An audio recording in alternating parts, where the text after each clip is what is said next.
We are so excited that you've joined us today. You're about to hear a message from our pastor, Mike McFadder from the Crossing Worship Center. Please make sure you are following us on YouTube and Facebook. We pray that this message draws you closer to the Lord and encourages you. Let's go to Matthew chapter 12. And I'm going to read this chapter. I want every spiritual leader to listen. I want every person that deems himself to be a Christian believer to listen intently. Give me a few minutes, and I promise you God's going to talk to you personally. You're probably going to feel it I'm going to transfer it from me to you. I can tell you I feel it, so I'm going to give it to you. You're probably going to walk out of here a little heavy. Probably going to walk out of here a little heavy. That heaviness or whatever that is, that's the Spirit of God working to change things in your life. If you'll listen to Him, He'll show you things that you never imagined. You cannot live this Christian life without Jesus. I'm going to say it again. You cannot live this Christian life without Jesus.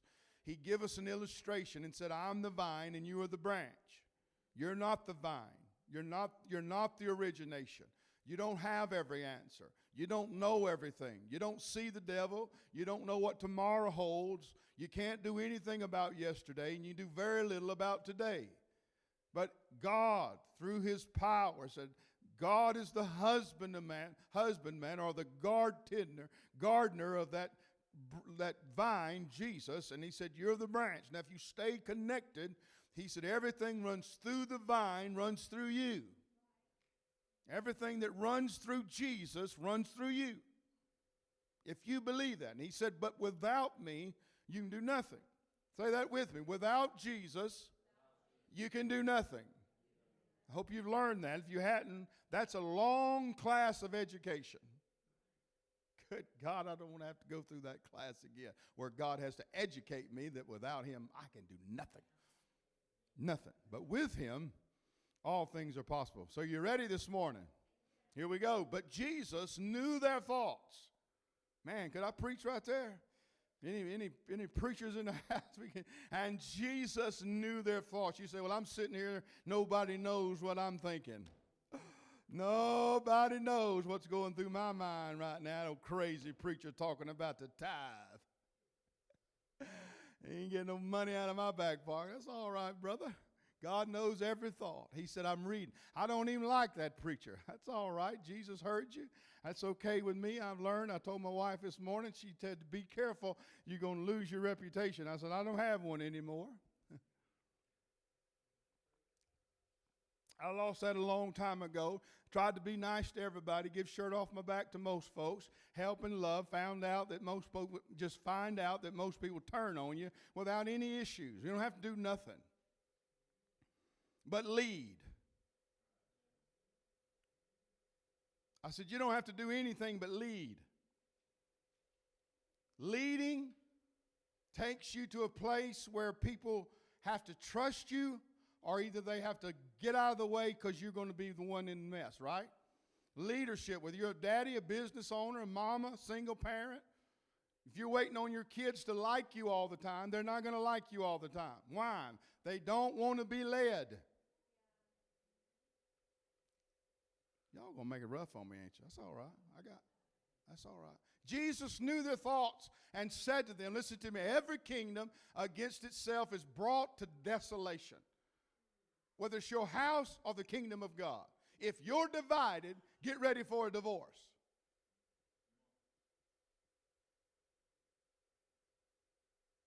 Pause. Broke on the internet. No? He said every kingdom that's divided against itself is brought to desolation. Every city, you think I was kidding? Every house against itself will not stand. That's not my message, but that's enough to take home. If you want it, fix it. Right? That's what he said. Now, here's your biggest problem. If Satan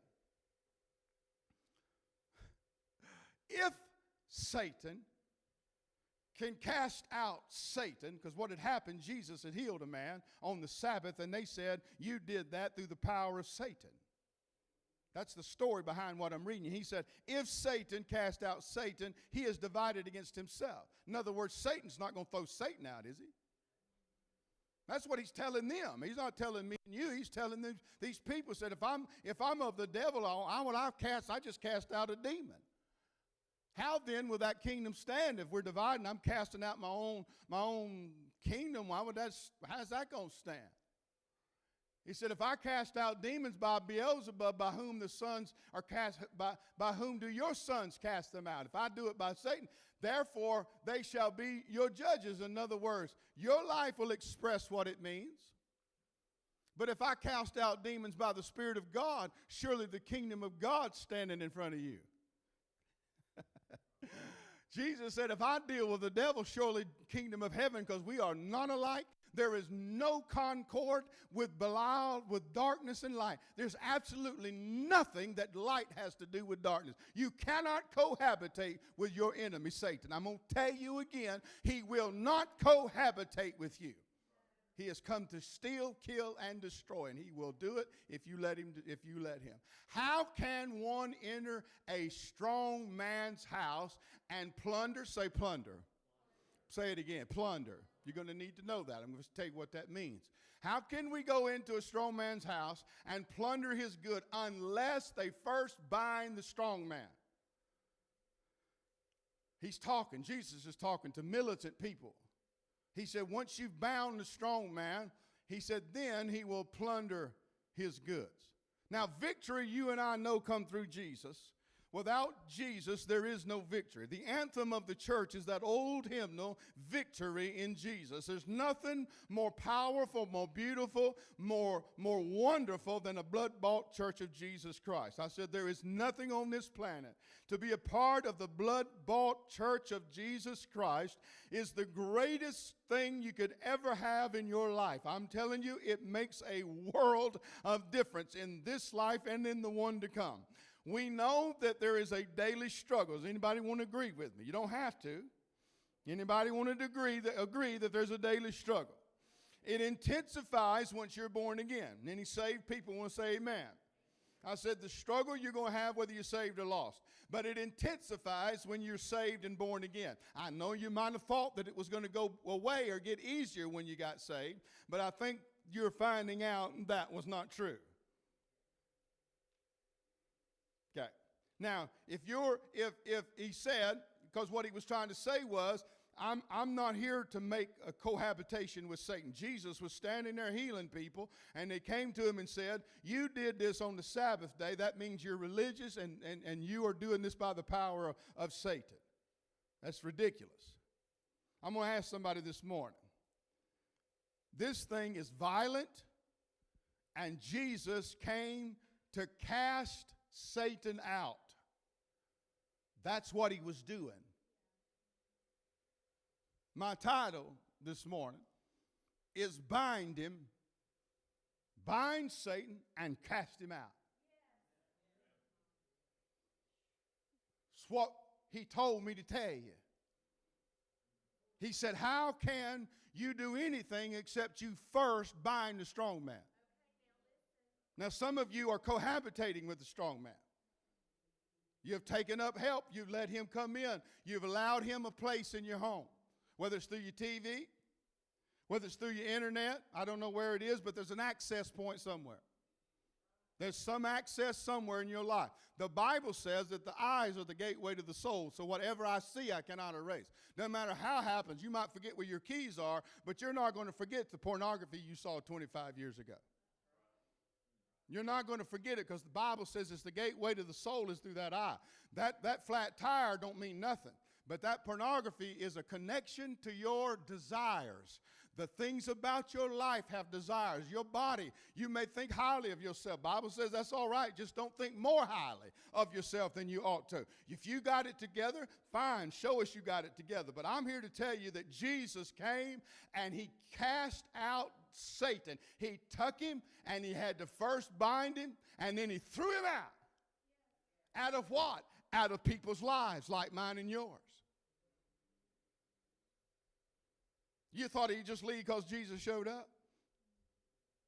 No, he said you're going to have to bind him first. Stay with me. Some of you this morning, you're in bondage. You feel it in your spirit. You know you've got some things in your life, and you're in bondage. You have a slave's mentality. You're always down, beaten, hurt, struggling all times. Just one more slave mentality. I'm just beaten by the devil. He just beats me up all the time. I can't never get up on him. He just always beat, and he just loves to hear you say that. I said he just loves to hear you say that. I can't do it. I can't do it. I don't know how y'all do it, but I can't do it. I'm just beaten up all the time. I'm a slave. Don't nobody understand me. I guess I'm just right by myself. Don't nobody struggle with what I struggle with. I'm always got something going on. They just living in the victory, but I'm living in defeat. I'm just always struggling somehow. You're in bondage. It's a slave's mentality, and it's a beaten personality. You better get that personality under control.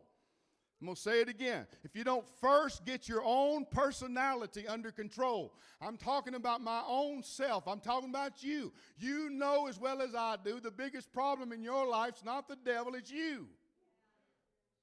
Whether the doubt and unbelief or victory. I can pull the trigger or put it in my pocket. I can have a choice in this life. You can cuss him out or walk off. You can go to church or lay in bed. You can do what you want to do. God never took the challenge out of mine in your life. But this familiarity that creates an apathy in mine in your life, Jesus came and he said, if I don't bind him first, I won't never get him out. But you have to acknowledge he's even there. Come on, somebody. Matthew 12:29. The whole idea in this whole thing is that word plunder. He said, once you bind him, you then can plunder his things. I'm here to cast him out, Jesus said. I'm not here to play some game with him. I'm going to use the power and authority I have, and I'm going to bind Satan, and I'm going to throw him out. And you say, that's a little harsh. He absolutely meant it to be harsh. You see that word, plunder, I looked it up. You can find your smartphone there. Look it up. Find out, just say, what is the definition of the word plunder? It's a military term. It's a military term that says whoever takes control gets control of the goods. Whoever's in control, whoever wins the battle, wins the power over the goods. So if he wins in your life, he has access to your wife, your house, your finances, your health, your peace of mind. He gets access to all that. So if he wins the battle, he gets to plunder the goods. Jesus said, you look around, you'll see how that works. What happens is we get into bondage and we don't have power anymore to do anything. And so we forget that Jesus said that I have given you power. He said, how can you enter a strong man's house? And he's talking about anything that's a bondage to you. You have to first bind him. That plunder his goods unless he first has been bound. Then you can go plunder his goods. I'm not here. I come this morning with an intent to tell you that Satan's not going anywhere till you deal with him. And you may say to yourself, I think if I cry long enough, he'll leave me alone. I've just been crying so much. I think I can just tithe my way out. Thank you, preacher, I'll tell you what I'll do. I'll just get mad and I'll just show everybody. I tried all this stuff I do. I told my wife this morning, I said, I'm telling you, I said, good God, I can't even tell you stuff I go through. And then you got your own story. You'd be shocked what I'm dealing with this morning. What you dealing with? It's pretty shocking, ain't it? This precious lady, and I'm not going to say it public because they're going to listen to it. One precious lady said, please pray for my loved one. They got beaten up in America.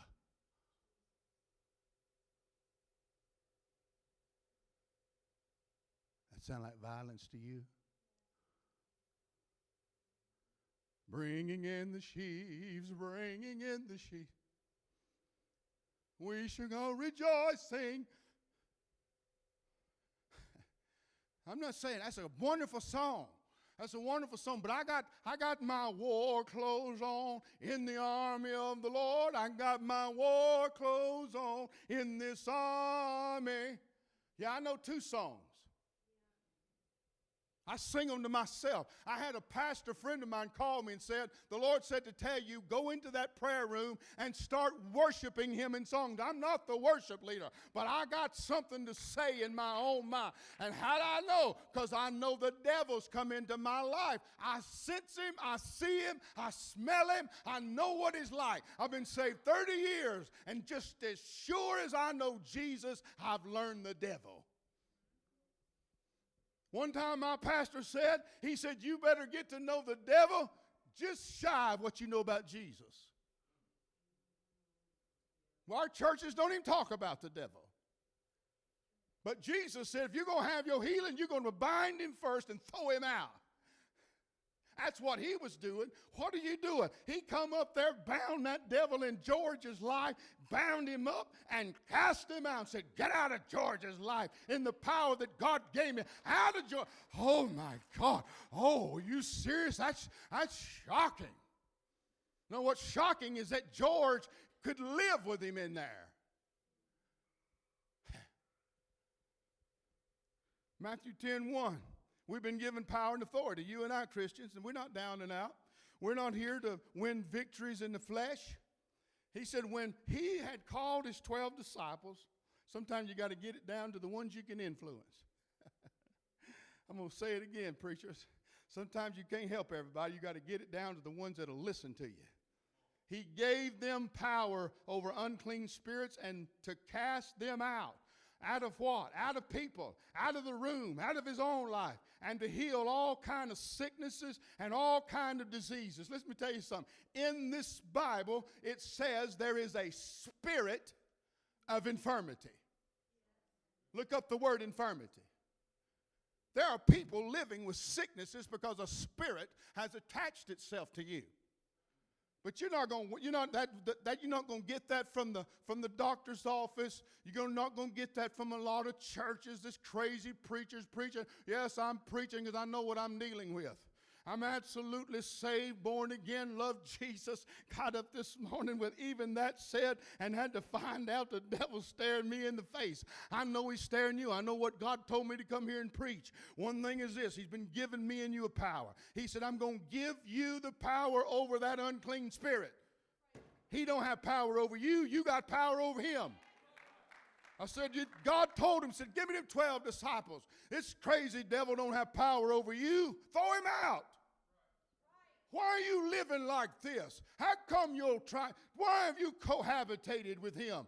Is it something inside of you that wants what he's got? He tried the same thing with Jesus, took him up on the mountain and told him, said, look, I'll give you all of this. What does that mean? We all like to feel significant. We all like to feel significance. 3 ways the devil attacks you. He's going to attack you through hunger, and hunger represents your physical food and your desires of your heart. He's going to attack you through your security. That security means you're trying to provide for yourself or take care of yourself. Only that he told him to cast yourself down. See if the angels won't come down and sweep in and take care of you. I'm telling you, it's a demonic spirit. He said, through provisions, through security, and through significance. If you be the Son of God, cast yourself down. How many times have we gotten beaten up and thrown out? Why? Because we lost our significance in this life. We don't see a purpose behind anything we're doing. We're not back on the battlefield because there's nothing to fight for. We don't know what's going on because we've lost control of our own self. I told my wife, I said, I feel like I'm going in a circle sometimes. How in God's name can I help you? She asked me the other day, she said, what's God said? I said, I don't know that I can even trust what he says. Not because he ain't truth, but because I'm not sure I can hear like I should.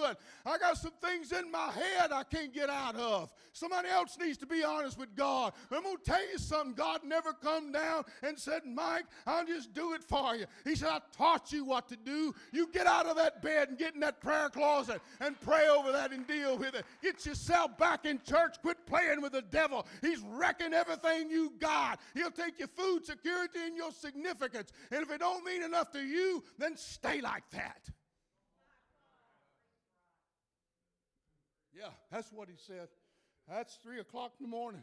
I woke up scared to death. I'm telling you, spirit of fear came in my house. Our absolute spirit of fear. Luke 10:17. Every demons are subject to his name. Every demon subject to his name. But the glory is in our heart with Jesus. Then the 70 returned with joy, saying, Lord, even the demons are subject to your name. Is that what it said? Did I skip something? Subject to us. Subject to us. Subject to you, Daddy. Subject to you, Mama. Subject to you, Grandmama. Subject to you, preacher. Subject to you, Sunday school teacher. If you got somebody in your house don't want to live by God's standards, that's all right. Tell them I'm not living. I'm going to live by God's standards. I've had to do a lot of that kind of stuff. Come to the house be divided. I can tell you it's not going to happen. I can tell you it's not going to stand. Got one lady, she's wanting to help, wanting to do things right, trying to tithe. Husband said, you ain't tithing none of my money to that church. Get a little personal this morning. They ain't here, by the way, so in case you think it's somebody else. But I'm going to tell you what happened after that. They spent about 4 nights in the ICU. Wasn't long, had heart problems. So you don't have to give it to the church, give it to Bay Medical. But when you start challenging God with somebody that's trying to serve God, that wife was trying to serve God, and old hard head's going to come up and say, you ain't doing nothing. Let me tell you something. You be glad. You better let that woman pray in your house. You better let that man pray over you. You better let somebody in that house, because I'm telling you the access point's coming, and you might not care about you or your spouse, but if you got youngins, you better know he ain't here to mess with you or your wife. He wants that next generation. You say, how do you know that? Because he tried to kill every baby there was to get to Jesus. That's in your book, in Christmas story. That's your Christmas story. We don't talk about it because we do a little Xmas here in America. Yeah, that's all right. That's for December. We'll wait till we get there. I'm just here to tell you the devil himself, you got power over him. Unless you don't want to, what will happen is you got some familiar spirits around you. The glory is in the heart for Jesus. See, I'm not a perfect man, but he knows my heart. I'm going to say this to somebody, woman and man's in this house. I'm going to say this, probably multiple people. The only reason you're still moving and surviving with God, it's not because what you're presenting God. It's because of what he knows about your heart. There's been times I wasn't judged, Jason. What because of what I just did? It's because God knew my heart. And when Mike's right, he loves me. When Mike's right, but he's in a funky place right now. Things come out of him. He acts ways, but God, that's not Mike. Mike's heart's after us. You've seen him lay in that floor and pray for his family. You've seen him lay in that church floor and pray over that church. Father, Mike's acting out right now, but that's not Mike's heart. That's not Mike's heart. How many of you this morning are surviving? What you present to God, he ought to destroy you. But somewhere you've shown God that your heart is after him. And he's saying back to you, that's not me, it's Satan.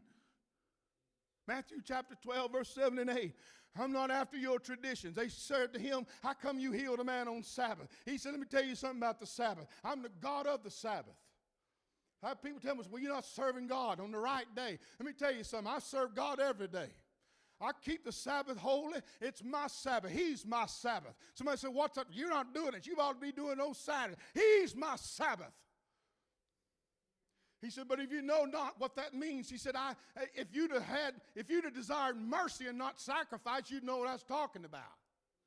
But your sacrifice means more than your mercy. What he was saying is, you come to church, but you're not willing to forgive your neighbor. You have your troubles, but you're not willing to get over your problems. You go to church and you want me to accept your praise while you got hatred for your brother and your sister. He said, I'm come to tell you, if you desired mercy more than you desired to give me something that's fake and something that's not right, I'd accepted it. But you should, as that come out of Hosea, by the way, he's just quoting the Bible back to him. He said, you will not be condemned the guiltless. These men are doing what they had to do to survive.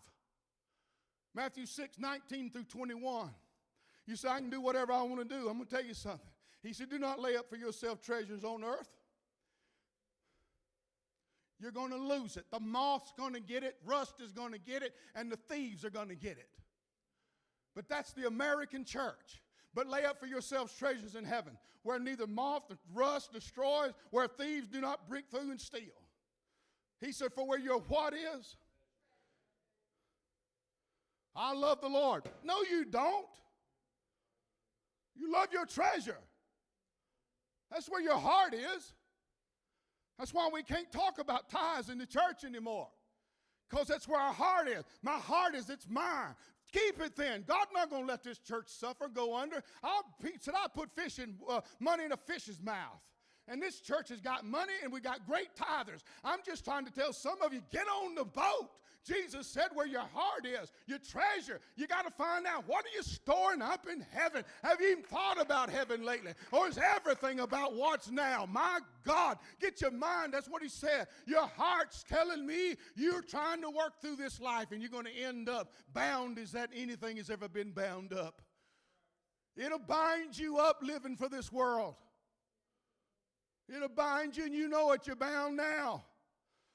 How am I going to get out? You're going to have to confront that strong man. You're going to have to get on your knees and your face and say, God, I've let the devil bind me. I got to get down and bind him. And when you get him bound, cast him out, and then take back control of your goods. He's plundered your kids. He's plundering your finances. He's plundered your mind. He's in control of it all. But if you gave him access to it, and now you've got to find some way to get that back. Matthew chapter 6, verse 25. He said, you don't have to always understand, but provisions, hunger, security, and achievements. Provisions protecting ourselves in significance. And the enemy does this. One man said, and I quote it because it simply made some sense to me. He said, busy means being under Satan's yoke. I hear it all the time. Ain't nobody busier than me. You don't know. Come on. Are you busy? I know what I do. I have no backup from none of it. Well, see, I say that, and people look at me like, I wonder what he's talking about. I'm not saying anything other than the enemy, sometimes he'll make it where I can't even pray. And I work at the church.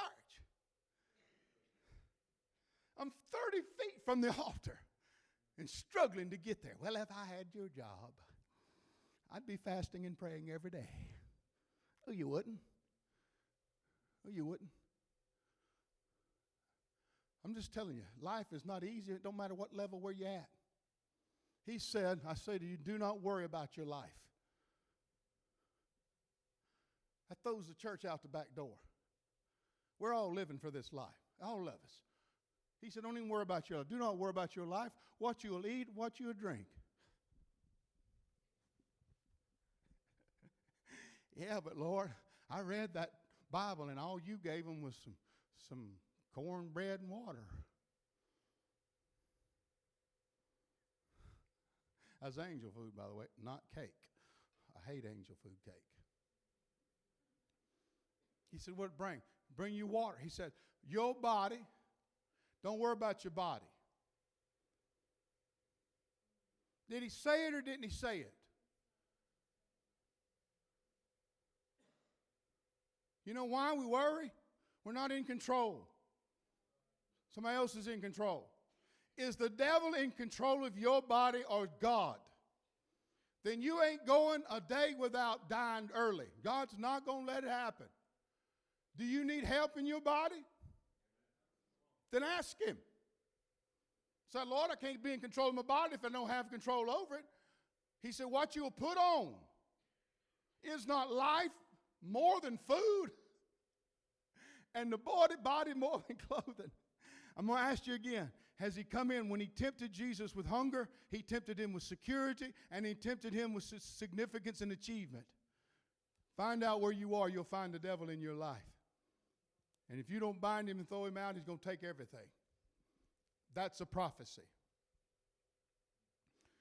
Matthew 6, 21 and 23. Now listen closely. Access points. Access points. And where your treasure is, there will your heart be also. Jesus wasn't trying to give them, he was trying to tell them that the devil's going to come through things that are tempting to you, things that are attractive to you, things that you want. You've got to be in control of your treasure, because if you don't, it will control your heart. The eye, next verse there. Verse 2. The lamp of the body is what?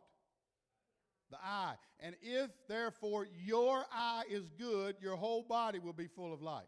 Now, this is listen to this verse. I'm going to try to explain it. But if your eye is bad, some Christians got bad eye, your body will be full of darkness.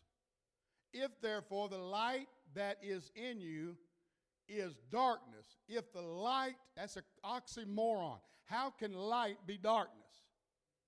If the light in you is darkness, how great is that darkness?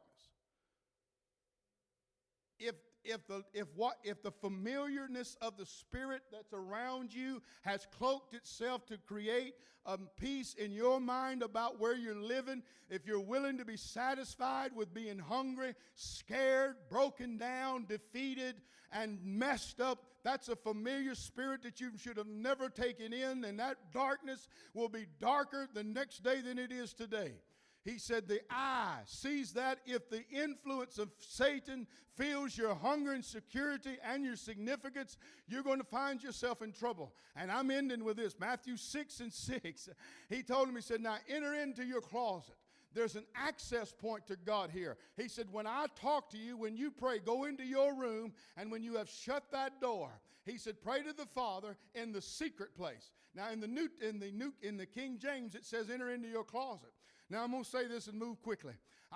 The other morning, I woke up between 3 and 3:30. When I woke up, I had an absolute terrifying feeling in my heart. I thought somebody was in my house. That's the way it felt.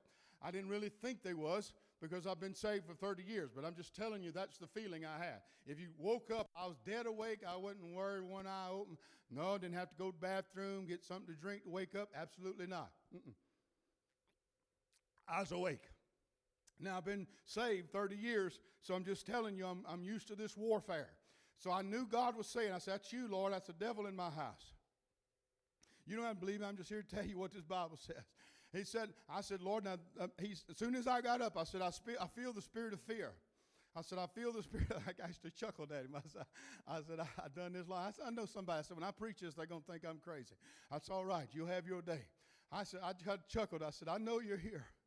I said out loud, I got out of the bedroom because she was still asleep. I said, I know you're here. How do I know I feel you? My body recognizes you. You ever been scared? Is it a feeling? Oh, yes, I felt it. I was absolutely fearful. But I knew there was nothing in my house. I knew it was God. The devil was messing with me.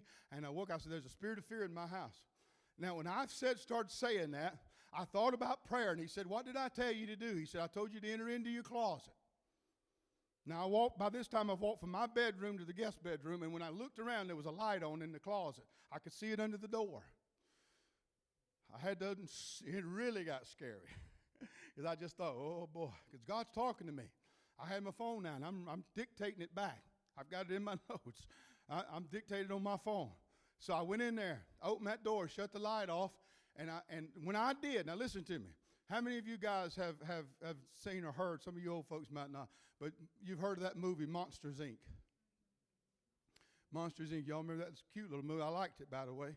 I'm not here to criticize that, but see, there was what they would do is them scary monsters had them doors. There was doors all over. They'd go in them doors, and they'd go in them doors. They'd go in them kids' bedroom. And what they would do is that monster scared them. Ah! And the kid would scream like that, and they would bottle that scream and take it into, and when you take that scream into their world, it lit up their world. That's how they use their power. I'm telling you, God told me that. He brought me back. He said, in that access point of that closet, hell and that spirit of fear, every time you fear, you are lighting up the kingdom of darkness. Every time you let the devil have access, listen to me. He's telling you you that if you let him in, he's powering his kingdom with your fear of tomorrow. He's powering his kingdom with your fear about your health. He's powering his kingdom. They had to go in, scare him, and they take it back out. God spoke to me and said that access was through that door. Whether Hollywood knew it or not, there had to be an access point for that monster to get in. Mamas and daddies, listen to me. There's an access point to your kids. And if you don't understand that, you're missing out.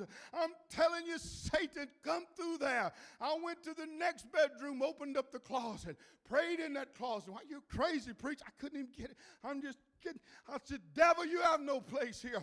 Stand in my closet. I went out, got in the other closet, prayed in that closet. We had nothing in there but old hats and boots and jackets. I said, closet. I got in there, but she was asleep in the bedroom. I started praying. I said, God, I covered everything I know to cover. He said, no, you hadn't covered your bedroom. I said, she's asleep. So I went, oh, no. I said, no, devil, you're not staying here. You say, it's in your closet. No. Why did God make it a point to use the word closet? It's the secret place. That's your access point. It's the place nobody knows but you.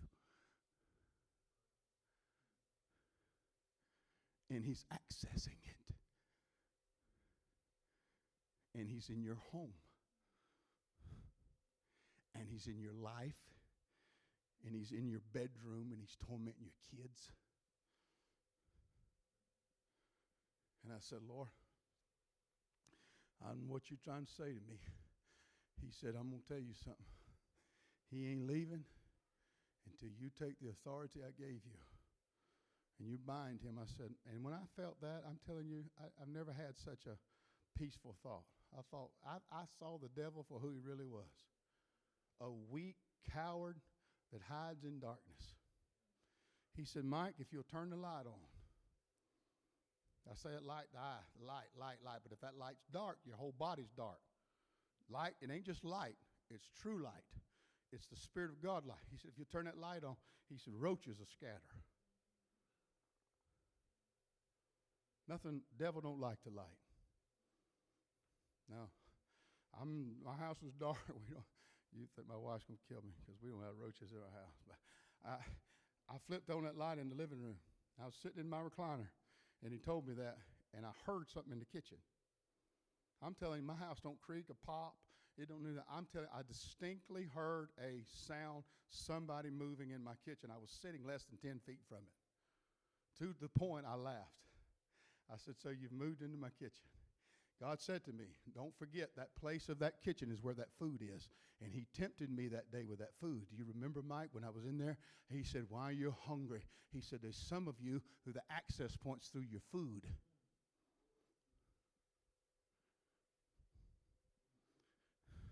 That's why he told him, he said, fasting is not just to get you to torment yourself. It's to show you how much you have that you could live without.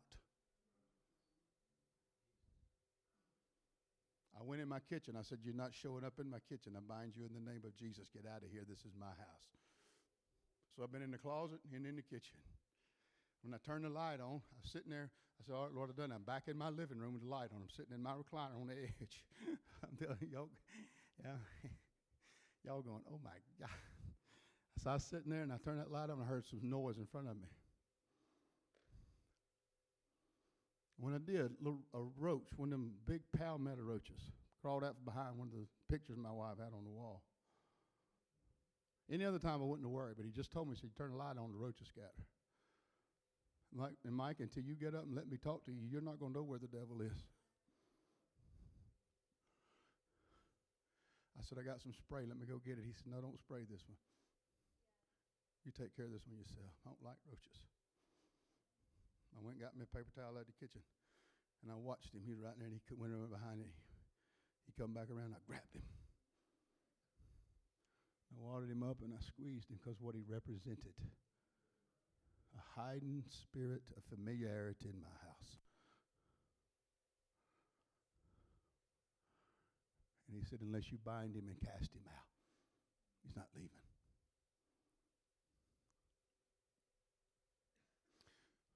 but rarely does he bother me. But my wife's got several things she deals with.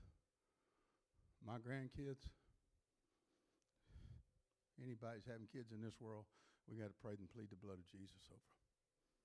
Because they're growing up in a crazy world. And I love my grandkids. But they can't live off their prayers. Papa's got to pray. Mom and Daddy's got to pray. You hear what I'm trying to tell you?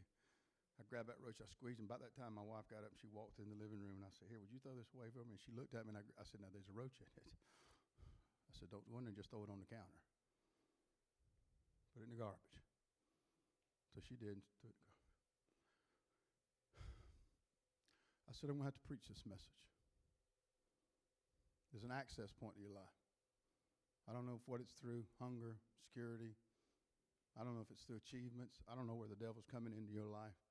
But I'm going to tell you something. God went around. It was so important that Jesus went around and he would bind him and throw him out. He would bind him, throw him out. And then he said, I'm going to give you the power to do the same thing. 3 spirits that are tormenting a lot of you. There's more, but these are the top 3. I've got 6. I'll give them all of them to you. But these are the top 3. God gave them to me. And these 3 have become familiar to most people in this room.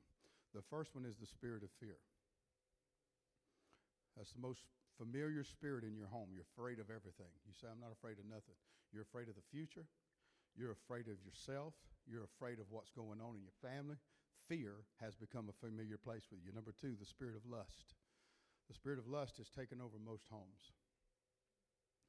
We lust not just for flesh, woman or man, but we lust for the world. We lust for everything. It's that lusting for whatever it is. It's a drive. When you talk about lust, it's a drive. Lust is something when it gets a hold of you, you know I'm headed that direction and I can't stop. The spirit of darkness. So I saw this as a family. I'm going to tell them, they probably will recognize it, and I'm not going to look up because I don't want them to know, but you are here this morning. The Lord said to tell you become familiar with the spirit of darkness that is tormenting your kids. And I'm here to tell you, I saw your child's face in front of me. And the Lord said to tell you this morning that familiarity with that spirit, that you're going to have to bind him and cast him out. And if you're afraid to do that, the bottom has not come. There is a darkness even darker than what's worrying your children now.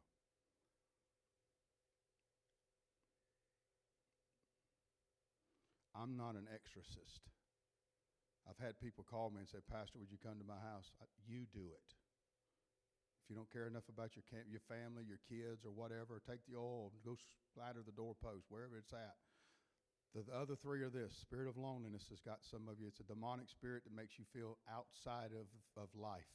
It makes you feel outside of friends, outside of family. That one attacks me a lot. It's just something about the intensity of being rejected, of feeling outward. It's that insignificance that happens sometimes. But that familiar spirit can come in and make you feel where that's just who you are. And you'll say, that's just who I am. That's not who you are. That's that spirit that's tormenting. There's a spirit of sickness in some of your life. He's become familiar.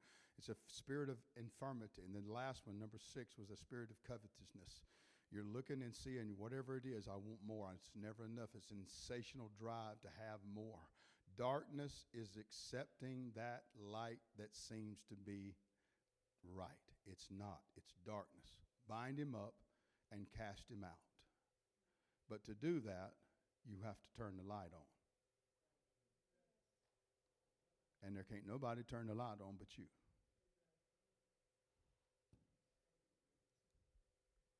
Now, if I felt like I had you line up here and I prayed for you, that would do it for you. But I've done that so many times. I've sweated myself down through my jackets praying for people, only to have them go home and live in the same world they're living in right now. Thank you. So I'm saying to you, I spent an hour and a half from 3 to 4:30 in my house by myself. My wife was asleep. I'd have got her up. She'd have helped me. I know her enough to know. But it wasn't about her. It was about me. Now, I'm just here to tell you that what I've dealt with has never been so dark in my life. What darkness I'm dealing with is the darkest I've ever dealt with is going on right now in my life. It's the darkest I've ever had to deal with. And I thought I've been through some dark places, Teresa. What are you saying, Pastor? It has to be dealt with. Now, I know what access points there are. I know what they are. One of mine is I'm all or nothing. So I'm either on the mountain or in the valley. I'm not usually middle ground. I've got to work on that. Because, folks, that's bipolar. They're medicine people like that. Are you bipolar, Pastor? No, because I know what's going on. I can control it. It's a lack of temperance. It's a lack of self-control. There are things that I just, it gets so hurt. Has anybody else been hurt? You just hurt to your core. Has anybody else been hurt to the core? And if you hadn't been hurt to the core, you don't know what I'm talking about. I'm talking about hurt to the point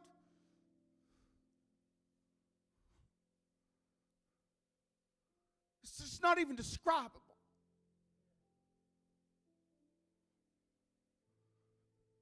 But if you can live that way, when Jesus said, I will give you the garment of praise for heaviness, God didn't want his son Mike walking around hurt, broken, suffering, when I came to give you life. What is your familiar spirit? Is it lust? Lust for things, lust for people? You have pornography problems? You have a things problem? What is their lust? What is that? What is the sensation that drives you every day? I'm not talking about leads you. I'm talking about drives you. Wow, go. Go. You know when it hits you, you can't control it. It's just out of control. It's called lust. It's I gotta have it. Folks, there's people that are so driven by the spirit of lust that they are rapists. I'd never do that. Well, you've never been driven. Well, that's a crazy man. He is crazy. The people, they call him, they've raped many people. What does it take to go in somebody's house, break through their window? Don't you know that fearful anxiety? But they said in their meetings or when they would interrogate them that they were driven by that sensation of that high of making. When that woman would scream, they got something out of it. I said when the woman would scream, it lit up the kingdom. When that man would scream in Monsters, Inc., it lit up their kingdom. God said it lighten up the kingdom, but you let it, that sensation drive you. And it's lighting up the path.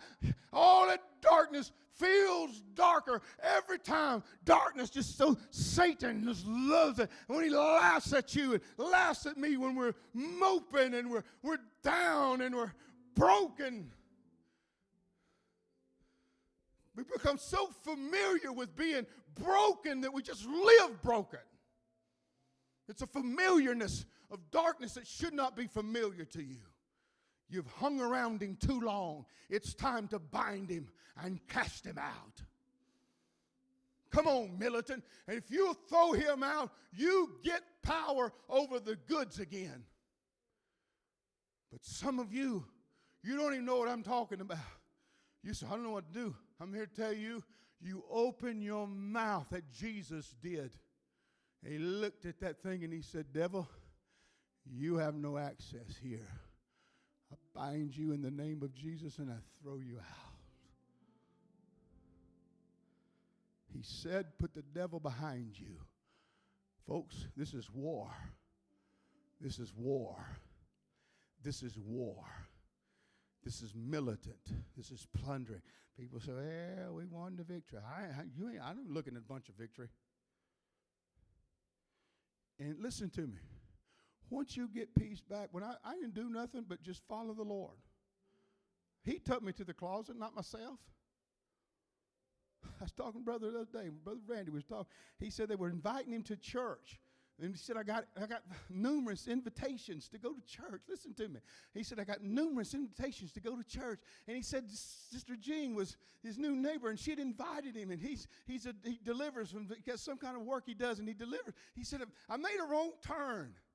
And he said, I made a wrong turn. And he said, I pulled up in this parking lot and turned around. He said, when I just wheeled my truck around in the parking lot, it said, the Crossing Worship Center. And he said, that's the church that Jean's. When you think you're making a wrong turn, God can make it right. Can you see him if he shows it to you, if he turns the light on? He said, I made a wrong turn. God said, you didn't make a wrong turn. I put you right where you could see the sign. I want you in that church for you and your wife, but just for your kids. I said, your kids will know Jesus in the... He said, I didn't have the privilege of growing up in church. I said, but your kids will. Just going to live with it? Are you going to bind him? Say, devil, you don't have access to me no more. I'm closing the door. Thank you for listening, and don't forget to follow us on YouTube and Facebook so you don't miss out on any future content from the Crossing Worship Center. Thank you again, and God bless.